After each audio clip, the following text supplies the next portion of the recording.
This is Piruz from Piruz Audio Labs here.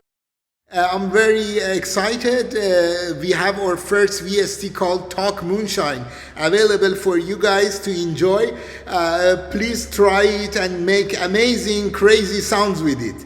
Let's talk moonshine.